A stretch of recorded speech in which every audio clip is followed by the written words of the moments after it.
हाँ जी, हमने कल एक सवाल किया था, उसमें कंजर्वेशन ऑफ मोमेंटम का इस्तेमाल हो रहा था।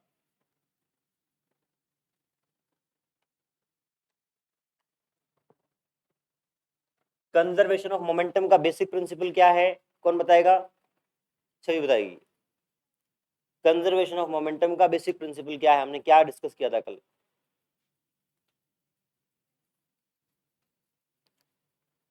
प्राची आप बताओ बेटा।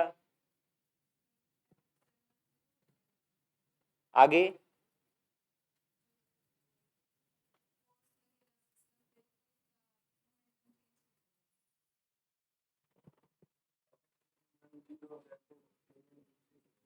हाँ, if f external is zero on system of particles then momentum will not change। अगर फोर्स नहीं लगेगा तो मोमेंटम चेंज नहीं होगा, टोटल मोमेंटम चेंज नहीं होगा। ठीक है, इसके ऊपर एक सवाल करते हैं। लेट से आपके पास एक गन है, गन से आपने एक बुलेट को फायर किया, बुलेट का मास था m और वेलोसिटी v से ये आगे गया है, इसका मास m है, तो क्या ये पीछे रिकॉइल करेगा? क्यों रिकॉइल करेगा पीछे? हाँ, डेफिनेटली वो तो है ही, इसने फोर्स लगाया आगे बुलेट के ऊपर, तो बुलेट इसके ऊपर पीछे लगाएगा, ये बात तो है ही है। इस केस में अगर इसका मास m है, वेलोसिटी v है, इसका मास m है, तो एक गन पीछे रिकॉइल करेगी with some velocity v dash. आपको v डैश निकालना है। देखते हैं, आप दो, अगर मैं इसको सिस्टम मान लूं, सुन लेंगे आप, यहाँ पे सिस्टम ऑफ टू पार्टिकल्स है, एक बुलेट है, एक गन है। बुलेट और गन का मिला के मोमेंटम जीरो है इनिशियली, दोनों का मोमेंटम कोई मूव नहीं कर रहा, तो v जीरो है, मोमेंटम आपका जीरो रहेगा सिस्टम का। जब वो आगे मूव किया बुलेट, तो गन को पीछे मूव करना पड़ेगा to make that momentum zero, क्यों? क्योंकि हम बात कर रहे हैं find out velocity v dash of gun just after recoiling. क्या कर रहे हैं हम? Find recoil velocity of gun just after firing. हम यहाँ पे ये मान रहे हैं, हालांकि देखो जो गन और बुलेट है दोनों को मिला के उसको हम एक्स्ट्रा यहाँ से कंधे पे फोर्स लगा रहे होते हैं, है ना, बट ये मान रहे हैं हम कि मोमेंट जब फायरिंग जिससे जस्ट पहले और जस्ट बाद में कंधे का फोर्स नहीं लगा है ना, जब वो वहां से निकलेगा गन पीछे आएगी तब कंधे पे जोर पड़ेगा। मतलब जस्ट मोमेंट पे बात करें, फायरिंग से पहले और बाद में, तो कंधे का फोर्स उस टाइम नहीं लगा है। अगर एफ एक्सटर्नल जीरो है तो मोमेंटम सेम रहेगा, पहले कितना था जीरो, तो आपको बाद में भी जीरो रहना पड़ेगा, तो मोमेंटम कंजर्वेशन आप लगाएंगे, अप्लाइंग मोमेंटम कंजर्वेशन। आप बोलेंगे F external is zero in this case, therefore momentum before firing equal to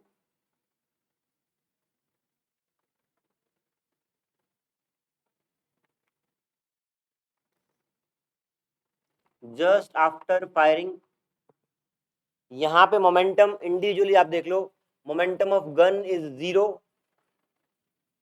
bullet is zero, momentum of bullet is mv and momentum of gun is minus mv dash। Minus क्यों आया? Because momentum is a vector quantity, अगर bullet का momentum ऐसे आपने positive लिया है तो ये वाला मोमेंटम आपका नेगेटिव रहेगा, माइनस एम वी डैश। दोनों को सोल्व कर लें, दोनों को सोल्व करेंगे तो आपका ये आ जाएगा M V dash equal to M V dash equal to M V by M. ये आपके गन की रिकॉइल की वेलोसिटी आ गई।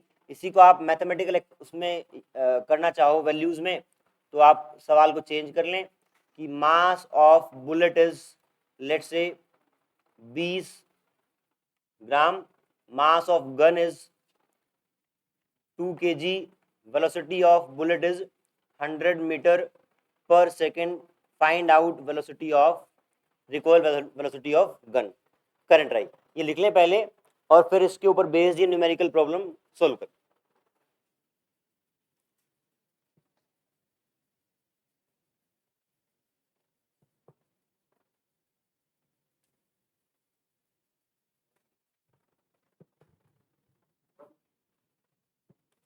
देखते हैं, क्रॉस चेक करें बाकी लोग भी।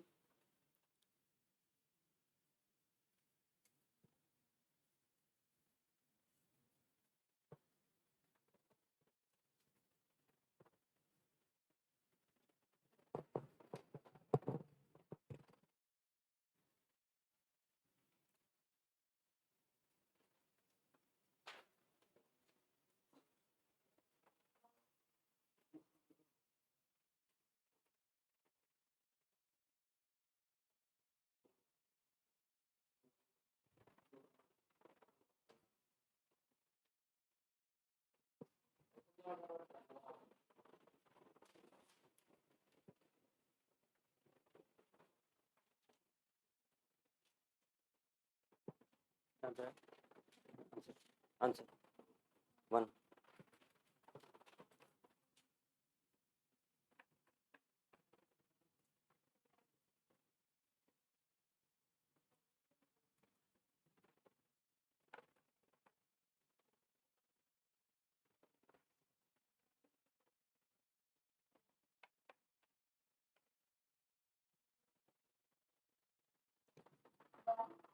हाँ जी, 1 मीटर पर सेकंड। 1 गुड। ग्राम को आप केजी में कन्वर्ट करेंगे, ऐसे यूनिट्स में पुट करेंगे।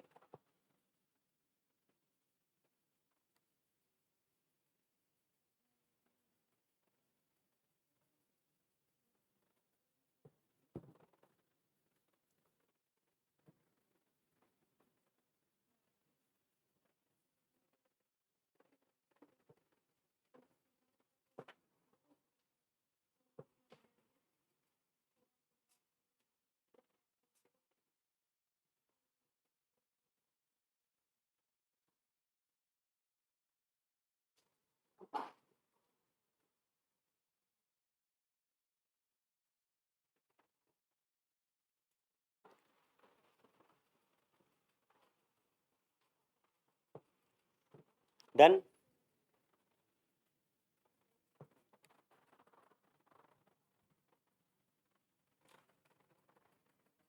हाँ जी, कर दूं रब।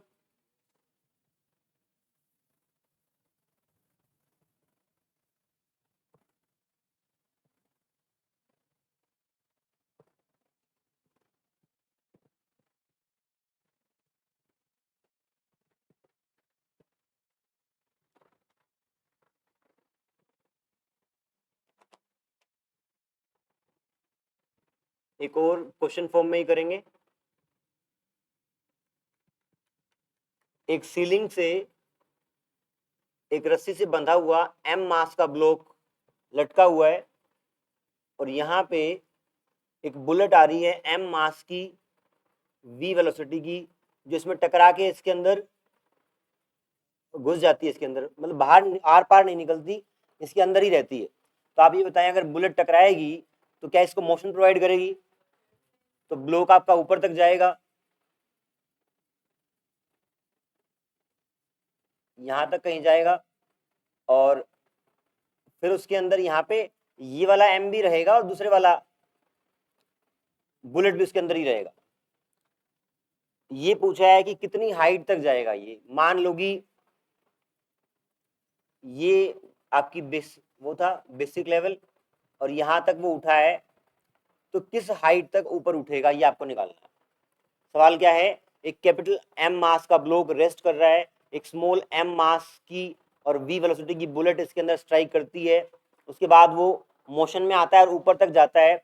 मैक्सिमम हाइट जो रीच करता है रेस्ट पे आने के लिए वो h है, आपको h फाइंड आउट करनी है और लेंथ ऑफ दिस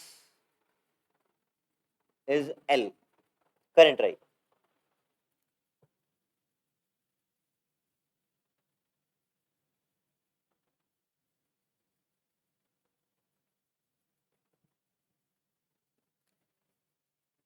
इसमें हल्की सी हल्का चेंज ये कर लें कि ये बता रखा है कि साइड तक जा रहा है, आपको थीटा निकालना है।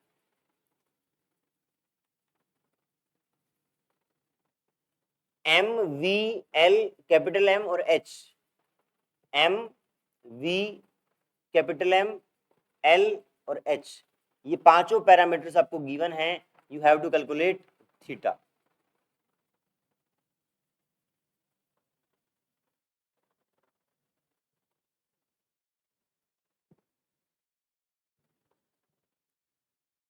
और ये जो वेलोसिटी है बुलेट की, ये टकराने से जस्ट पहले है।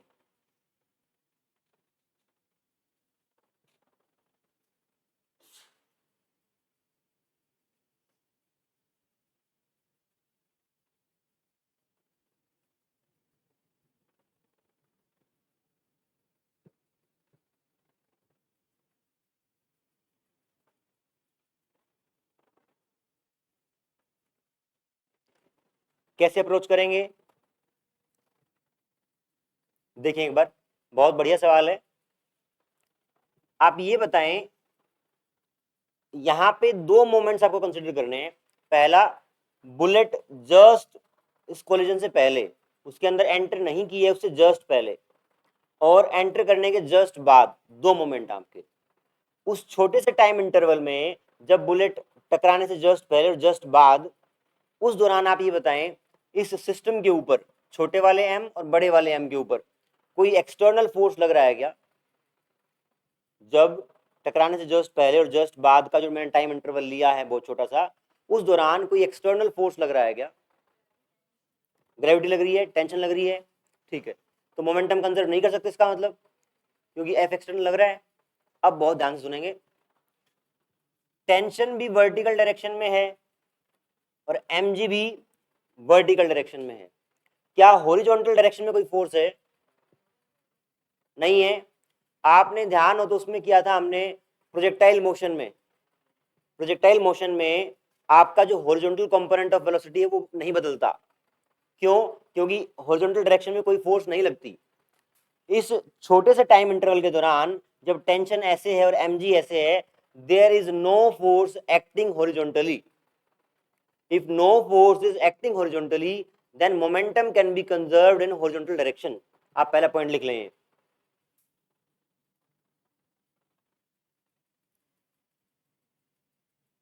During the small time duration, during the small time duration,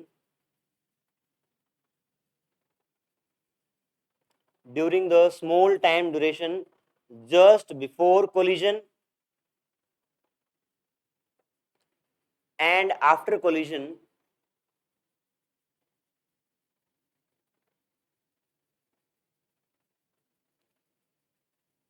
tension and gravity force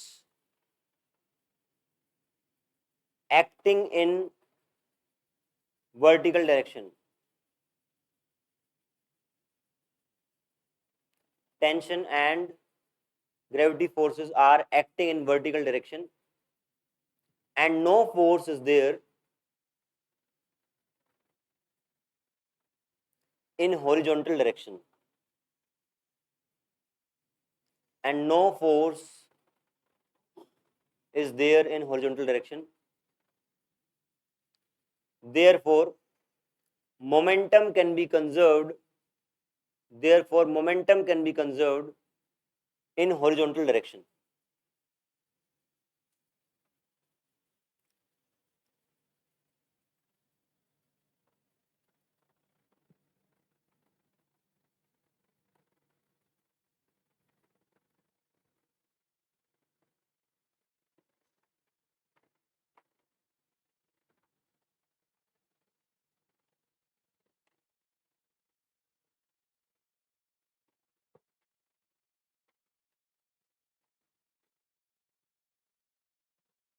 अब यहाँ पे अगर आपको हॉरिजॉन्टल डायरेक्शन में मोमेंटम कंजर्व करना है तो बिफोर कितना हो जाएगा, बिफोर इसका है mv प्लस 0, क्योंकि ये मूव नहीं कर रहा था टकराने से पहले, और टकराने के बाद दोनों साथ में मूव करेंगे, तो टकराने के बाद की दोनों की जो कंबाइंड वेलोसिटी है वो v डैश मान ली, equal to m plus m into V dash. टकराने के बाद की combined velocity is v dash, तो v डैश यहाँ पे आ जाएगी mv अपॉन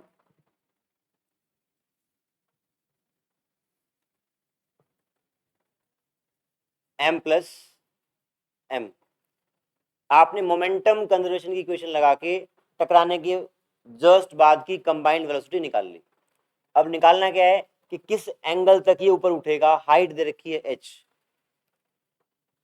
एक बात बताएं आप, क्या इसके बाद जब उसके अंदर टकरा चुका है, वो घुस चुका है, उसके बाद जब ऊपर उठेगा, टकराने के जस्ट बाद और मैक्सिमम हाइट तक जाने में, उस दौरान क्या मैं एनर्जी कंजर्व कर सकता हूं? वाई? एनर्जी कंजर्व कब करते हैं?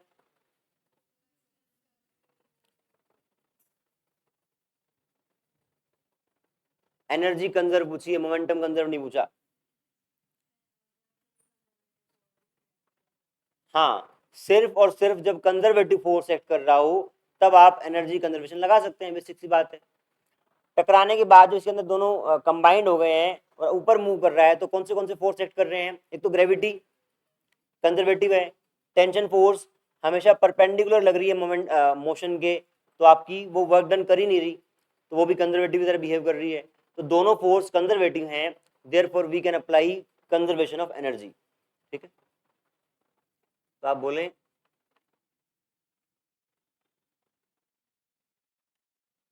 Applying conservation of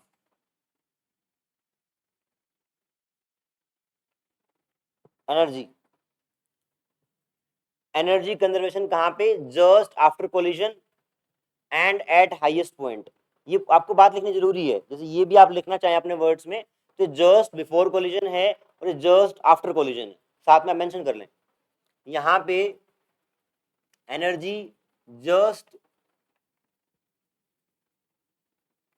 before collision, नहीं just after, sorry, just after collision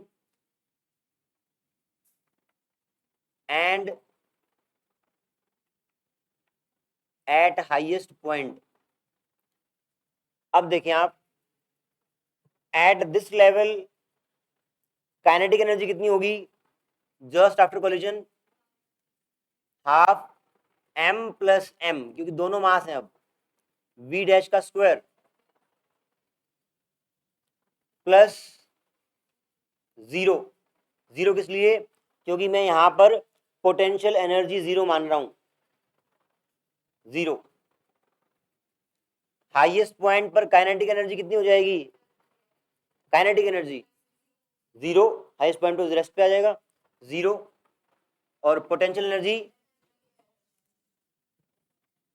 m plus m into जी एच, क्योंकि दोनों मास हैं। यहां से अब जो आपने v डैश पहले निकाली है, इस v डैश को यहां पुट करो, एक तो ये करना है। दूसरी बात, आपको निकालना थीटा है और एक्सप्रेशन में थीटा कहीं भी नहीं आया, तो क्या करेंगे? पहले तो आप इसको पुट करो एक बार, इसको पुट करो, m और m कटेगा,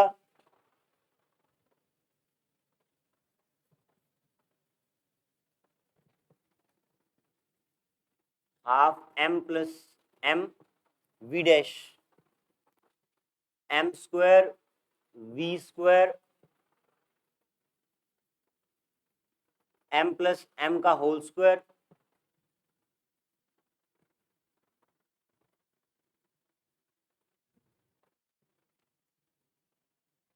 यहां से एक पार्ट कट हो जाएगा, वो नीचे आएगा, वो फिर स्क्वायर हो जाएगा आपका,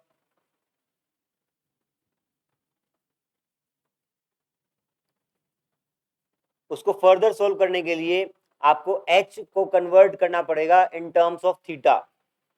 देखते हैं कैसे करेंगे। ये वाली लेंथ कितनी है, l। अगर ये वाली लेंथ पूछूं तो बताएं, l माइनस एच तो डेफिनेटली है। अगर अगर ये l है तो ये भी l रहेगी। हाँ जी, इसका ये वाला कंपोनेंट l कोस थीटा और ये वाला l साइन थीटा।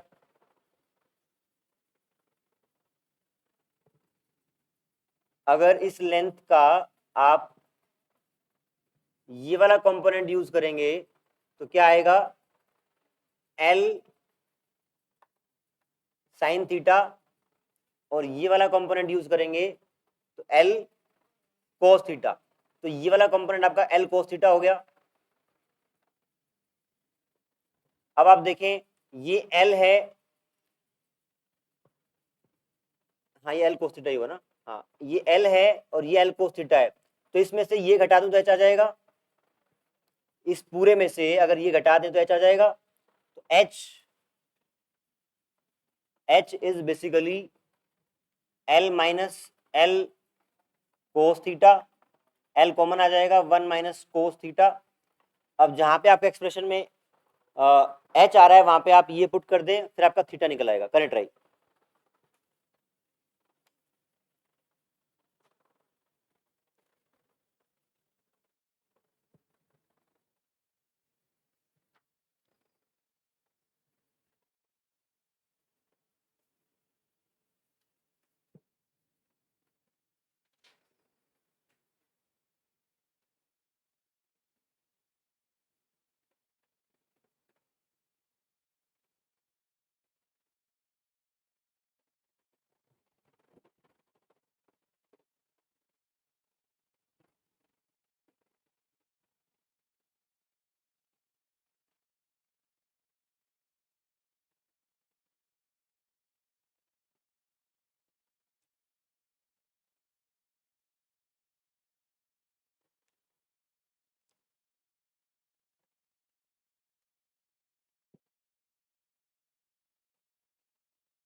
नहीं जी रखना है उसको, वैल्यू रखनी।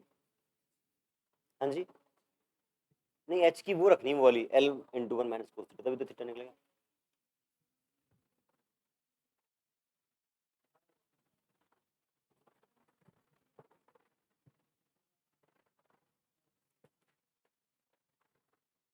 हाँ जी, कहाँ तक लिख लिया आपने, पूरा लिख लिया।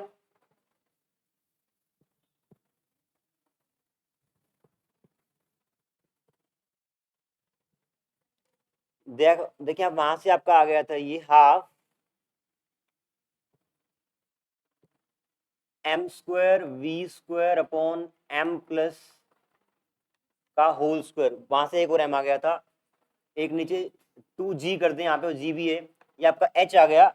h की जगह आप लिख लें l into 1 minus cos theta, l को इस साइड ले आए तो m square v square 2g l m plus m का whole square 1 minus cos theta, cos theta को इस साइड ले आए 1 minus m square v square 2g l m plus m का होल स्क्वायर। ये आपके कोस थीटा की value आ गई। यहां से आप थीटा को कोस इनवर्स दिस थिंग लिख सकते हैं। पूरा सॉल्यूशन इज नॉट इंपॉर्टेंट, जो दो बेसिक बातें निकल के आई हैं वो इंपॉर्टेंट है। पहला पॉइंट क्या, आप इसको अंडरलाइन करेंगे,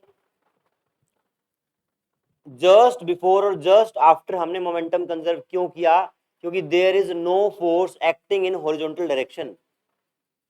ठीक है, ये आपका बेसिक पॉइंट है। दूसरा, कोलिजन के जस्ट बाद और हाईएस्ट पॉइंट तक हाँ, कंजर्वेशन ऑफ एनर्जी लगानी है। 2 पॉइंट इंपॉर्टेंट है, आंसर तो कोई खास इंपॉर्टेंट नहीं है।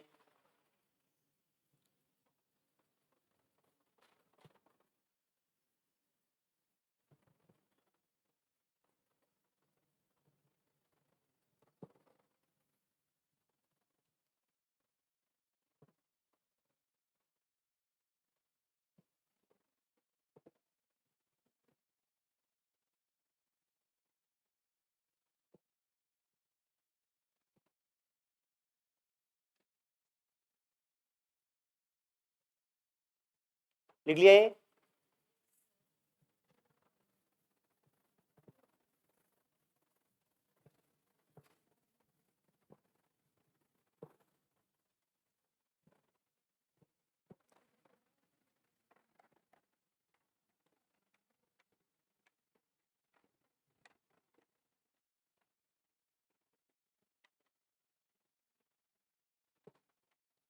आपकी कंजर्वेशन ऑफ मोमेंटम का ही एप्लीकेशन है बॉम्ब एक्सप्लोजन। बम फोड़ेंगे अब, फोड़ दें।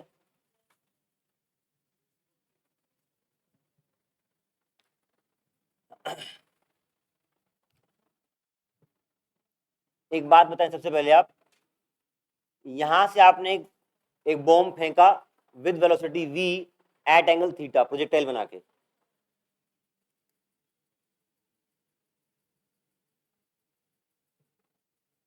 यहाँ पे निशाना ऐसा लगाया जहां फेंकना वहीं जाए। ये थीटा है, ये वेलोसिटी v है, ठीक है। ये माने आप कि जब ये बॉम्ब ट्रेवल कर रहा था इस प्रोजेक्टाइल मोशन में, तो कहीं पे मान लो यहाँ पे आके हवा में फट गया और 3 टुकड़े हो गए। एक टुकड़ा इस साइड जा रहा है, एक मान लो इस साइड, और एक इस साइड। बहुत ध्यान से बताना आपको, क्या जो इन, अब अगर 3 हो गए तो तीनों का सेंटर ऑफ मास कहीं पे लाई करेगा ही, और तीनों मूव कर रहे हैं, सेंटर ऑफ मास भी मूव कर रहा होगा। इसके फटने के बाद क्या सेंटर ऑफ मास जो है वो इसी पाथ को फॉलो करेगा? दोबारा बोल रहा हूं, आपने बॉम्ब फेंका है, रास्ते में उसके 3 टुकड़े हो गए, फट गया, तो उसका तीनों फटने के बाद जो सेंटर ऑफ मास बना, क्या वो सेम पाथ को फॉलो करेगा या नहीं? शायद नहीं करेगा।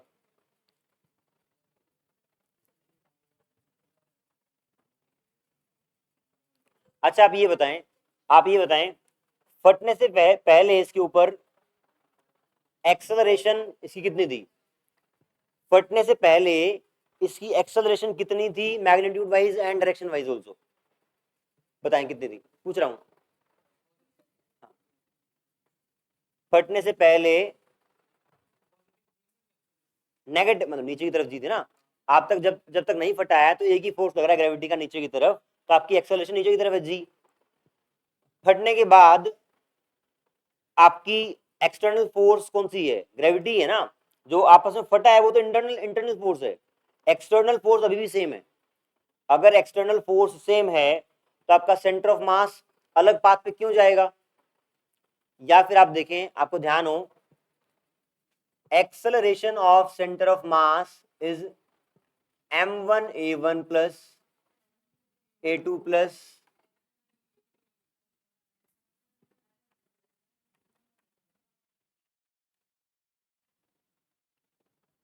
आप ये बताएं, क्या a1 a2 और a3 फटने के बाद उन तीनों पार्टिकल की जो एक्सेलरेशन होगी क्या वो जी रहेगी?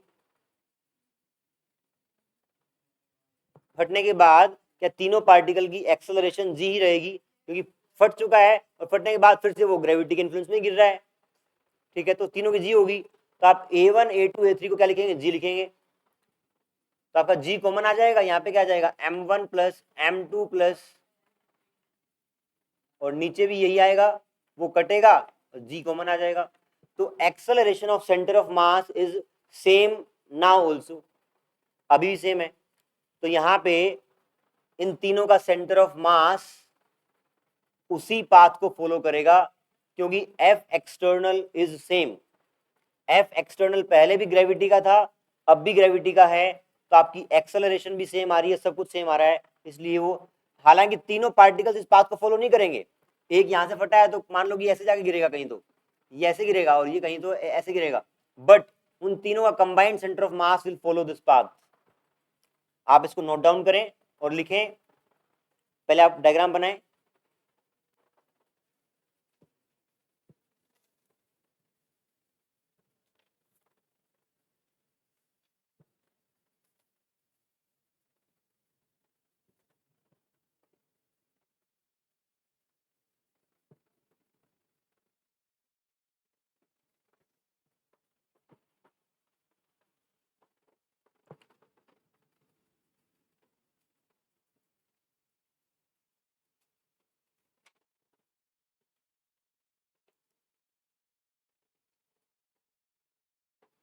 हाँ जी लिखें,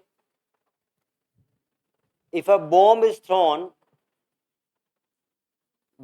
if a bomb is thrown with a velocity v and at an angle theta, if a bomb is thrown with a velocity v at an angle theta and explodes in the journey in three parts,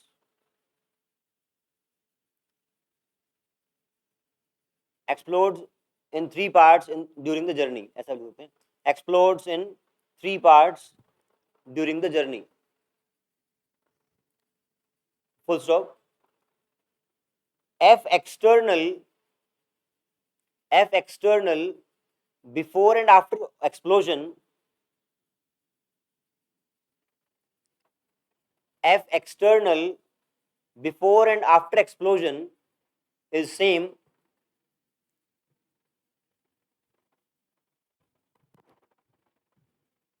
therefore acceleration of center of mass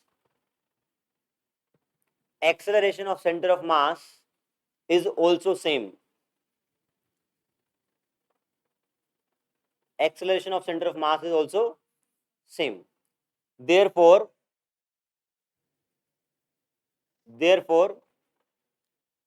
center of mass will follow same path. Center of mass will follow same path, comma, even if three parts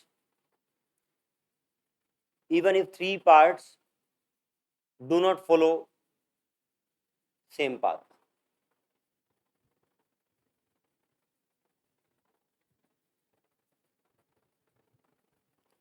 clear है?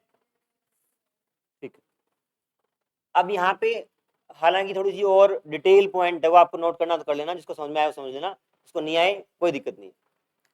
इन तीनों में से जब पहला टुकड़ा जमीन पे touch हो जाएगा, तीन बॉम्ब फटा है, तीन टुकड़े हुए हैं, तो जब पहला टुकड़ा जमीन को टच कर जाएगा, उसके टच करने के बाद centre of mass will not follow this path. Y?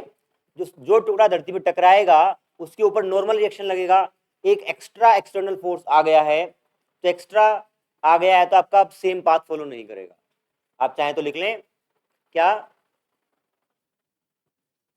Centre of mass will follow projectile path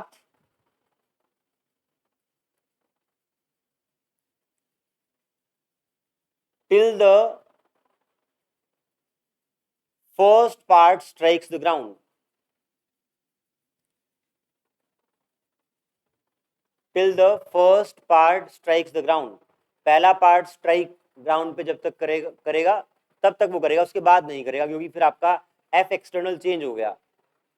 ठीक है, ठीक है भैया, इसका एक और वो करते हैं। हाँ जी, टाइम कितना हो गया? 55 तो करने दिया करो, 3 मिनट और। एक बॉम्ब है और प्रोजेक्टाइल मोशन का ही पार्ट है, हवा में है बेसिकली, हवा में एक्सप्लोड हो गया, बहुत ध्यान देना है, हवा में एक्सप्लोड हो गया तो क्या आप मोमेंटम कंजर्व कर सकते हैं? हाँ कि ना? हाँ तो क्यों? आप मोमेंटम कंजर्व कब कर सकते हैं? नहीं कर सकते आप। जब एफ एक्सटर्नल जीरो, जब आपने बॉम्ब हवा में फेंका है, हवा में जब वो है, तो क्या उसके ऊपर एफ एक्सटर्नल लग रहा है? नहीं लग रहा?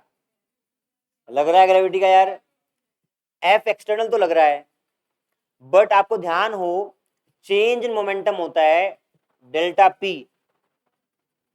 डेल्टा पी आपका होता है एफ डेल्टा टी, ये होता है जो टाइम है before collision and after collision, वो टाइम इंटरवल बहुत कम है, मतलब फ्रैक्शन ऑफ सेकंड्स है। Just before collision, just after collision, delta T is very small.